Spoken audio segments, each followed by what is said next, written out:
Voici un gâteau aux cerises avec une mie vraiment très moelleuse, légère en bouche et de beaux morceaux de fruits qui apparaissent à la découpe.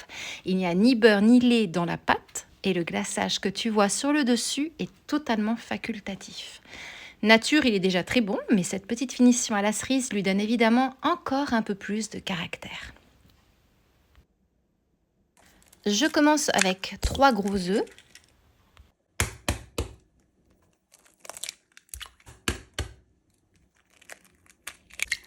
et 80 g de sucre. Je les fouette à la main pendant quelques minutes jusqu'à ce que le mélange devienne plus clair et prenne du volume. Ça demande simplement un peu plus d'énergie qu'au fouet électrique.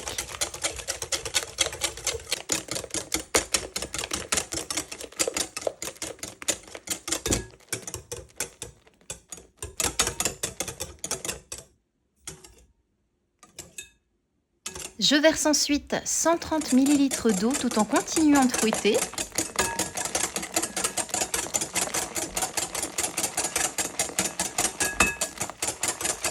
Puis j'ajoute 130 ml d'huile de la même manière. L'huile ici remplace complètement le beurre et elle a aussi l'avantage de garder le gâteau bien souple une fois refroidi.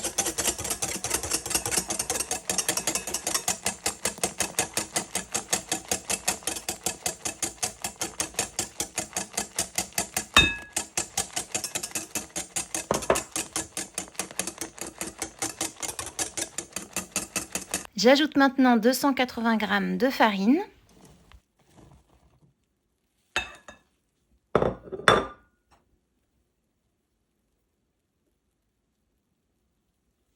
et 9 g de levure chimique. Alors la mienne est faite maison. Si tu veux la préparer toi-même, je te remets ma recette en haut à droite de l'écran.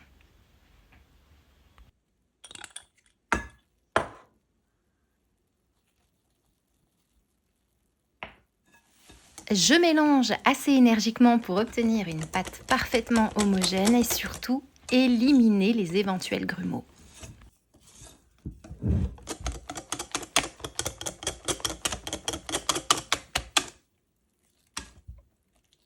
J'ajoute ensuite une cuillère à soupe d'extrait de vanille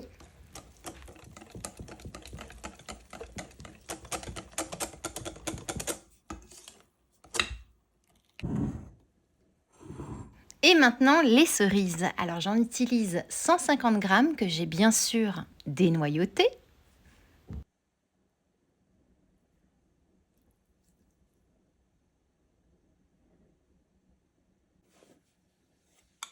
J'ajoute environ une petite cuillère à café de farine. Je les enrobe rapidement. Cette petite couche de farine aide à ralentir leur descente dans la pâte pendant la cuisson. Alors je dis bien aide parce que comme ma pâte est assez fluide, la plupart des cerises vont forcément descendre. C'est pas grave du tout, on en retrouvera aussi à différentes hauteurs. Je les ajoute à la pâte et je mélange juste ce qu'il faut pour les répartir. Je prépare ensuite un grand moule rectangulaire que j'ai préalablement graissé et je verse toute la préparation à l'intérieur. Et le gâteau part dans un four préchauffé à 180 degrés pendant environ 50 minutes. Et pendant qu'il cuit, je prépare le glaçage.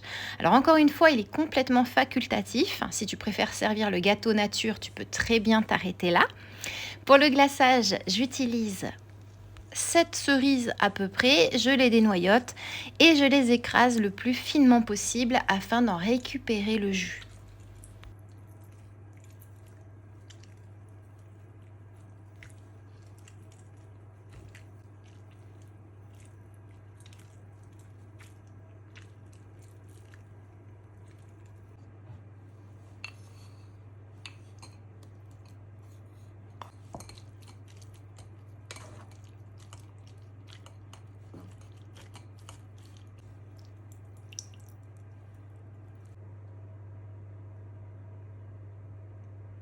Et surtout, ne jette pas la pulpe qui reste. Alors chez moi, on récupère cette pulpe dans un petit bocal. On ajoute un peu de vin rouge, juste assez pour bien l'humidifier, puis un peu de cardamome, c'est-à-dire 2.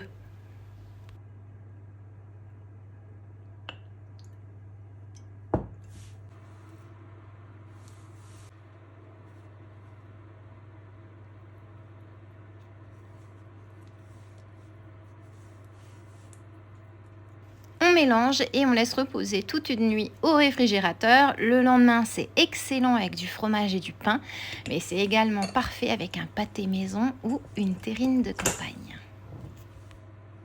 Mon gâteau est maintenant cuit. Je le laisse refroidir complètement avant de terminer la décoration parce qu'un glaçage au sucre glace versé sur un gâteau encore chaud fondrait immédiatement et serait absorbé par la surface.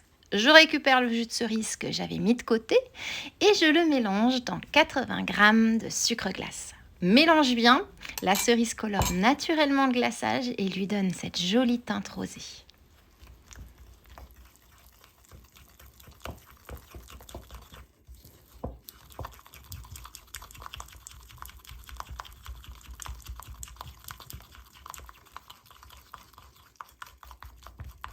Je le verse ensuite sur le gâteau froid et je l'étale sur toute la surface. Pas besoin d'une couche épaisse, ici je veux simplement une fine finition sucrée qui accompagne les cerises sans prendre toute la place. Et voilà, regarde cette mie, elle est hyper souple et on obtient de belles tranches. Et si les cerises fraîches ne sont plus de saison lorsque tu regardes cette vidéo, tu peux aussi utiliser des cerises congelées. Laisse-les simplement décongeler et égoutte-les. Et maintenant, moi, il ne me reste plus qu'à te souhaiter une délicieuse dégustation.